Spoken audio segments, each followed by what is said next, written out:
Біздің қалауымыз болмайды екен бұл. Жалпы бір нәрсені түсіндірейін сіздерге. Сіздің қалауыңыз болмайды. Егер де сіздің қалауыңыз болатын болса, Алланың қалауы деген нәрсе қайда қалады? Мен дұға жасаймын.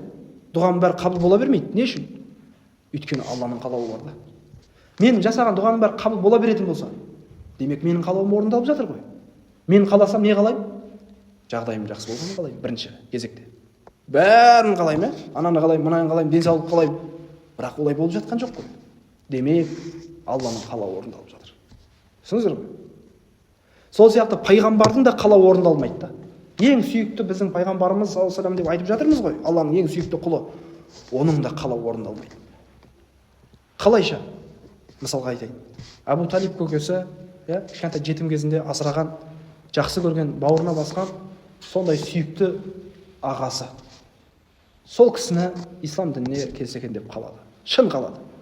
Қанша дағуат айтты. Өлер шағында, көкешім, ла иляха иллаллах деп айтшы, шапағат етейін деді.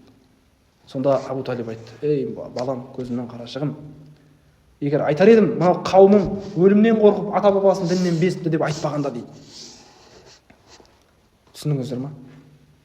Яғни сөзден қорқып, бұл жерде екі нәрсе шығарамыз. Сөзден қорқып, ел не айтады екен деп, сондай үлкен нығметтен айырылды. Түсіндіңіздер ма? Елден қорқып, болмайтын сөз айтты. Қалды. Екінші, бұл жерде Алланың қалауы бар деп айтамыз. Пайғамбар қалады, бірақ Алла қаламады. Бәлкім пайғамбар саллаллаху алейхи вассалам жақсы көргендерін тура жолға саламайды, бәлкім Алла қалағандарын тура жолға салады. Біз тура жолдамыз, Аллаға шүкір. Алланың бір сүйіп қалған үшін емес, бір артық жаратылғандығымыз үшін емес, бәлкім Алланың қалауы солай болды. Басын қатты істеп кеткеннен емес, елден ерекше туылғанынан емес, Алланың қалауы болды. Аллаға шүкіршілік айтайық. Алланың қалауы сізге түсіп тұр. Сіздің дінге келуіңізді қалап тұр.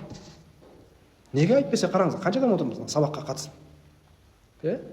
Біздің жамағаттың ішінде де қанша адамдар бар? 500-600 жамағатымыз бар да. Бірақ бүгінгі осындай керемет пайғамбарымыздың дәрісіне қаншаңыз келдіңіз? 10 ба 15 ба? Басқалар да келу нәсіп қылсын иншалла. Келеді деп ойлаймыз. Бұл да Алланың қалауы.